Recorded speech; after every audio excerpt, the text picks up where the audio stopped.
Welcome back, Tradition Rewired. I guess I should say not just listeners, but watchers, because this is just a YouTube channel, not a podcast. But I'm very happy to be here with my friend Caitlin Bootsma. Caitlin, welcome to Tradition Rewired.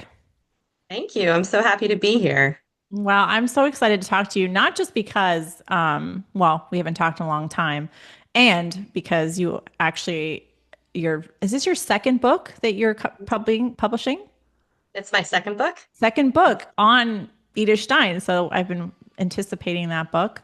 But Caitlin, you are now, I'll just give a quick bio, managing editor of Natural Womanhood, mother of five, and yeah, an author, writer. I so enjoy reading you, not just because we're friends in real life. Welcome, Caitlin.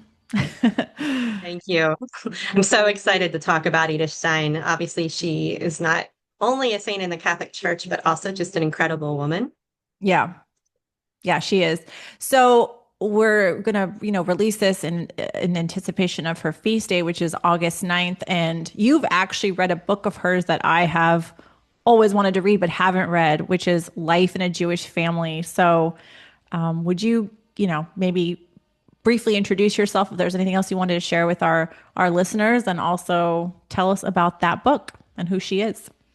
Yeah, absolutely. So, yeah, I think you mostly covered it. I live in Richmond, Virginia. I know Simone from DC days when we were a bit younger. And, you know, I've always I've always known something, a little bit about Edith Stein, as one of the saints who died in the Holocaust.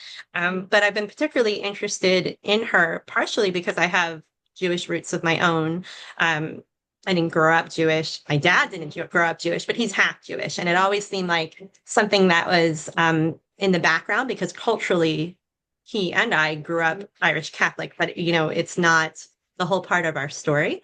And Right. so Edith Stein was born Jewish well, it's kind of complicated because back then, when she was born in 1891, it was in Germany, but now it's considered Poland. So she is, I believe, kind of technically a Polish saint. And she has an amazing conversion story, which I won't go into right now because you should just discover it for yourself. But in 1933, she wrote a book called Life in a Jewish Family, which I'm holding up here. It's actually a really beautiful part of a wider set of books. She has a lot of works on philosophy, and it's really worth purchasing and exploring. So a lot of her books are philosophical, but this one is autobiographical, and it particularly covers her young years. And there's a reason for that. So in 1933, Edith was already Catholic. She was a laywoman. She would later go on to become a nun. But, as you probably all well know, 1933, things were heating up in Europe and, with Hitler. And she was about to step down from academia. She was an amazing writer, thinker, lecturer at a time where not many women were allowed in that sphere. And she was going to have to step down because she was Jewish. And so she started writing this biography as a way to show what Jewish life is really like to maybe people Mm. who were being influenced by propaganda, uh, didn't really know Jewish people. I mean, and really tragically, obviously, after the Holocaust, it became like a memorial, right? Like Yeah. it was a testament of life that where there were no longer Jewish people or very few throughout Europe. Um, so the book not only sheds a light on her own interesting life, but on Jewish life as a whole at that time. Yeah, I'm always so, I think you mentioned this in the beginning. She really is a saint for our times. And I think especially as women. Caitlin, I think you embody a lot of her qualities. You're brilliant and also a wife and mother and faithful and all these things that are hard for women to balance in modernity. But yeah, she's such a leader. Philosophy was a man's sphere, but then she was a philosopher teaching in academia, had to leave her teaching position because she's because at first because she's a woman there was problems with getting the position, and then later because she's Jewish, so being a Jewish woman who's an intellectual mainly in a man's field, all of that is just a lot of reasons to play the victim, but she never did, and just made good of every difficult circumstance that she encountered. But I like to imagine, because as she's writing this book, that, she, again, I haven't read the book, but I know that she talks about what it's like growing up in an Orthodox Jewish family, keeping kosher, keeping the Sabbath. That's when, like, we're looking at her through the Catholic lens, like post conversion, but it's amazing to think that she was an ordinary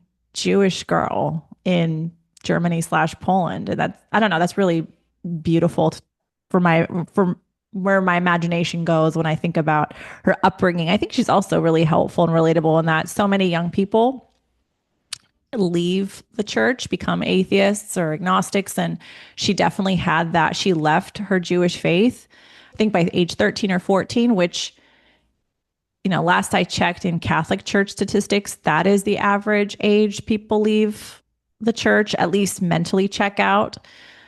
80% of Catholics who leave by the age of 23, but the average age is 13, 14. So I find her really fascinating and a great person to look to. What did it mean for you as a Catholic with a Jewish background to I'm assuming you got interested in her not just because like all Catholic women who are super devout these days are very very into Edith, but that you're also of a And Jewish I even background. have an Edith as a daughter, so That's I'm right. definitely following that trend. Although it's also my mother-in-law's name. But Right. um, yeah, so I mean, I have to say, I think that I maybe first got interested in her because she was an intellectual and a Yeah. writer, and like you were saying, she is a modern day saint. And I remember one of my daughters was kind of funny and with shame, but when she was little, I don't know, maybe 4 or 5, she didn't understand the difference between nuns and saints. Like she Hmm. thought all women saints were nuns. Like she would see nuns and would say, "Oh, they're saints," or Hmm. and vice versa. So she just didn't really understand that anyone can become a saint, right? Right. And we were talking before this recording kind of about finding saints that you identify with, right? So Right. there are saints that I love, like Saint Faustina, where I sort of feel kinship with her spirit. There's saints like Therese, who I feel like I can learn a lot from because her way is sort of not my natural way, right? Yeah. Uh, but Edith, I feel like, gosh, we would have been friends, or she would have been a mentor to me, Right. right? Like Yeah. something that's really extraordinary about her, and you do see that in her biography, is that she always was seeking, Hmm. uh, and this is something that I value very highly in friends. Right? They don't have to share my faith tradition to be someone who seeks. Yeah. And even when she was very little, there's a story, and I have this in my children's book about her that's coming out. But she wanted for her birthday, when she was about 5, 6 years old. I guess they started school at about 7. But when her mom asked her what she wanted as a present, she said, "I want to go to school early." Oh, wow. Um, and in fact, she did. And as you said, her journey took her through atheism. Although now that I have a 13-year-old of my own, who is still observant and a believer, like I feel like that's a very actually natural thing to do, to question. Yeah. Um, I think her atheism was just a part of that seeking, right? Yeah. Like asking the important questions. But I see this with people that I know who maybe have fallen away from the Catholic faith. And you see that even if they're not observing a religion, that the roots of that formation are deep in them, Yes. you They're know, they're and, and so that's well what I would, formed. Yeah. right. That's what I would surmise about Edith, right? That she grew up in this family. She was the youngest of 11 children. And like you said, she's a leader. Like she is the youngest, but some of her, at least one sister followed her into the convent, Hmm. her older sister, right? So Right. uh, she was a leader from a young age. And I mean, she took all of that with her, obviously. And then, I mean, kind of the quote that will forever stand in my mind, right, is that she converted. She obviously became a religious sister. Like her whole life became Catholicism, uh, but she still saw herself as Jewish. So Yeah. much so that, like, when the Nazis came to the convent, they came for both her and her sister Rosa. She said, like, "Come, sister, we're going for our people."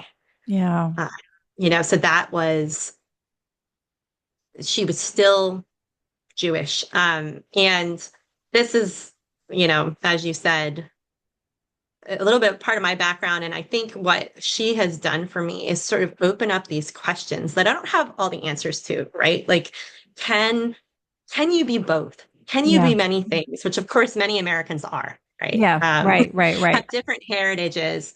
Uh, and so when people, even I know that there is debate over Edith Stein, also then her Yeah. new name was Sister Teresa Benedicta of the Cross, right? Like that, there's a sector of people who don't love that the Catholics claim her as a saint, right? Sure. Because they're Yeah. saying she's a Jewish woman who died in the Holocaust because she's Jewish, so they kind of don't Right. like that. Yeah. And then there's other people who say, like, no, she's a bridge. Yeah. She's a bridge between, like, faiths who see, who believe in the same God, and see the patrimony of Judaism in the Catholic faith.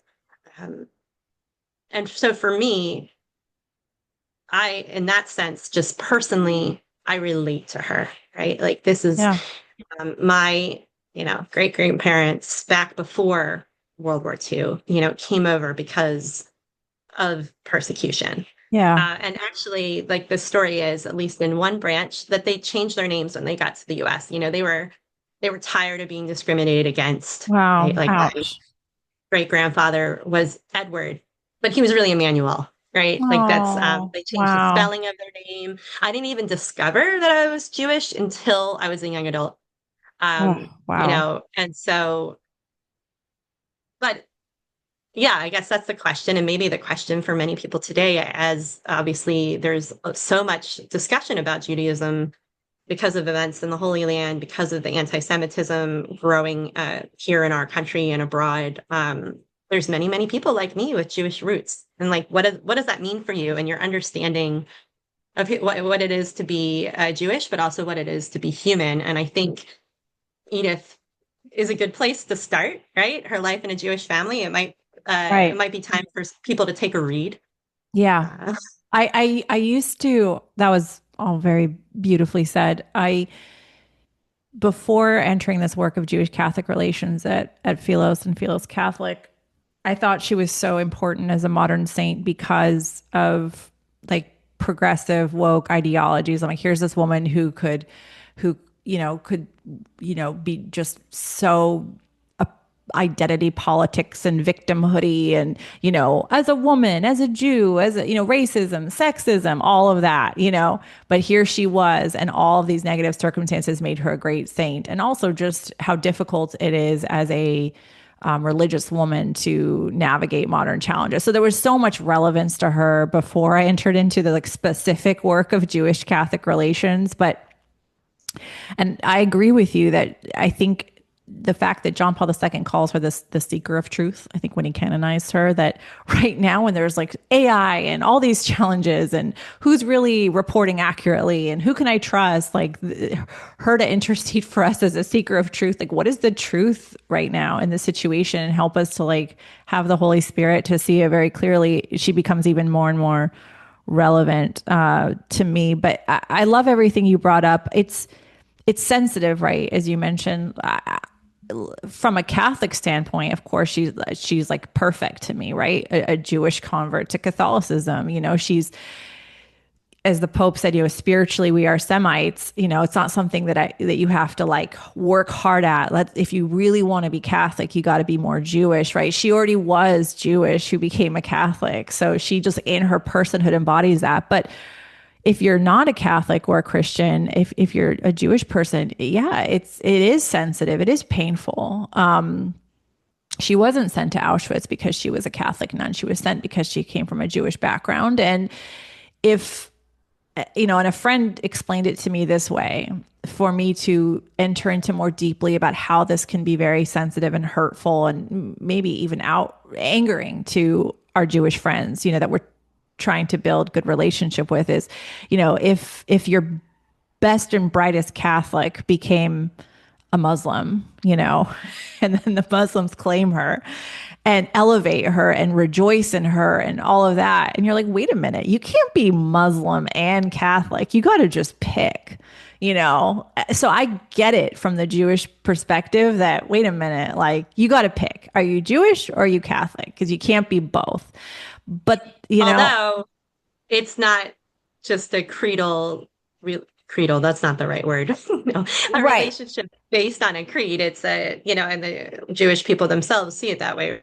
Like you It's can, an identity and a tribe right, you can be it's a a people. atheist Jew. I mean, according to, many people in Judaism, right? An agnostic Jew. It's a cultural identity as well. Right. But the idea that like, you're culturally or religiously appropriating Jewish, Right. so Right. that Yeah. that part of it. But the thing you can't get out or around is that the Catholic faith, Christianity, is rooted in Judaism, and that was a decision that we made that we are not going to be this separate thing, and whether Jews or Judaism likes it or not, we consider ourselves part of them. St. Paul says we're grafted on to them, to their Right. roots. So that will always be kind of a tension, but I do think I appreciate so much that not even just religiously, but Edith wanted to dispel, because how difficult it must have been. I just make up and you know more about her than I do. You join this faith, this Catholic faith, pretty aware of the centuries of anti-Judaic theology and bias and persecution. That is not easy. I make up. Um, Right. Yeah. I don't know. I don't know specifically how much she might have struggled with that, yeah, as much as that she was going to seek out the truth, no matter what it was. And yeah, obviously, she was someone who was ready to sacrifice, right? So, yeah. but I imagine that there certainly was that tension. Right. And how Yeah. interesting again, like another one of kind of part of this tension or controversy might be, I know I refer to her as Edith Stein. I do so in I my do book, too. right? Yeah. Yeah. And I've already had people come back and say, Sister Teresa Benedicta of the Cross. That is Oh her my name, gosh. because that, of course it does. And I understand that, like, it becomes your name when you take on religious life, that is your name. Um, but for me, I mean, one, I talk about her life as a child, so it's sort of confusing for a kid if you change the name throughout. I think I mentioned the name change, but I think also, like, she died as a Jewish woman, and because that she was a Jewish woman, and for that, in that way, I see it as fitting, right? And that also, obviously, she published under the name Edith Stein for a long time. She did continue to write, You're after she became a you're nun. so charitable, my friend. I would just be so if so because people have done that to me too. They're like, you should call her Sister Benedicta of the Cross. I'm like, you know what? You can I will be honest, like it's another reason, which is a very Catholic reason, is there's a lot of Saint Teresas yeah, or that's also the Teresa's practical, but or we all know that when you say Edith, we're talking about Edith. Nobody's naming their kid Sister Benedicta of the Cross or Benedicta of the well, Cross. and They're naming their kids Edith. Yeah. I'm never gonna call Mother Teresa anything but Mother Teresa. I'm sorry.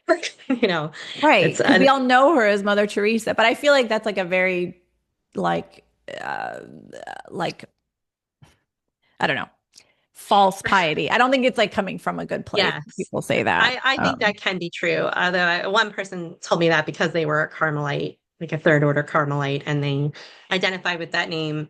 I will say that this, I meant to, if anyone's looking for something that is more accessible about Edith Stein, I, I mean, I find her autobiography fairly accessible, but if you want something that's sort of biography and also goes over her teaching, I love, love, love this book, which you won't be able to see too clearly, but it's called Edith Stein, The Life and Legacy of Saint Sister Teresa Benedicta of the Cross. So, and by Maria Ruiz Scaprolanda. And so I guess she sort of evaded that issue by doing both. Yeah. Depends on But which your target market within she obviously our was very aware. diverse church. Yeah. Right. Yeah. Well, I think if our Jewish friends are listening to this, then it's kind of bothering them that we're highlighting her. One, I just want to say that like Philos Catholic exists for Catholics. It's not trying to convert Jews. You know, we're not a ministry in that way. This is to form Catholics in our Hebraic and Near Eastern roots and our Jewish roots. It's not targeting Jews to convert them. And I think Edith Stein is really she's not someone I would, it's not that I would hide her, just like I wouldn't not witness to Christ to anybody, Jewish or not, but more that she exists, I think, for the church. And when she's writing life in a Jewish family to Europe, for Europeans to say, wait a minute, like you can't demonize this group of people. What we're seeing in National Socialism is really problematic. And then the letter that she wrote to the Pope basically saying, don't think that, you know, the Nazis are going to stop at the Jews. They will come after the church too. Today, the Jews, tomorrow, you. Very prophetic woman, very true. And so, you know, you could be listening to this and saying, you know, I've never met a Catholic anti-Semite, and that might be true, but it's certainly a real problem growing in the church and the world. And maybe it's time to pay close attention to Edith because it wasn't that long ago where, I mean, it hasn't even been 100 years. So Yeah, I since the think Shoah. it she emphasizes for us that we are family, you Yeah. know, like for her, she both was Jewish and her family was Jewish. But, you know, regardless of how we view Edith Stein, we know that we are connected. I mean, you could say for someone like me who has some Jewish ancestry, even though, you know, it doesn't follow the maternal line, so I am technically not Jewish, right? But there's still a kinship, and really Yeah. there should be a kinship. One is people of faith, like Catholics and Jews, right? But then obviously just with humanity, right? So the more that we can build those ties, and the more that we can see the dignity of the Jewish people, we all have a responsibility. We have a responsibility to speak up, uh, to protect people, and obviously, I mean, at the very minimum, not to join in. Right? Yeah. And I love how Edith said in that same letter is like, I mean, I'm going to horribly paraphrase her, but you know, just what's happening to the Jews, is that not, and Leon Bloy said this, like a slap in the face to the family of Jesus. So, Yeah, I mean, absolutely. yeah. Well, any final thoughts? Thank you so much for joining me on this episode. Yeah, no, that's I think that just about wraps it up. I hope it makes people a little bit more curious about Edith, either to read something of her biography or to pick up her really amazing work on women. Mhm. Might be a good place to start. Yep. Her essays on women are extraordinary.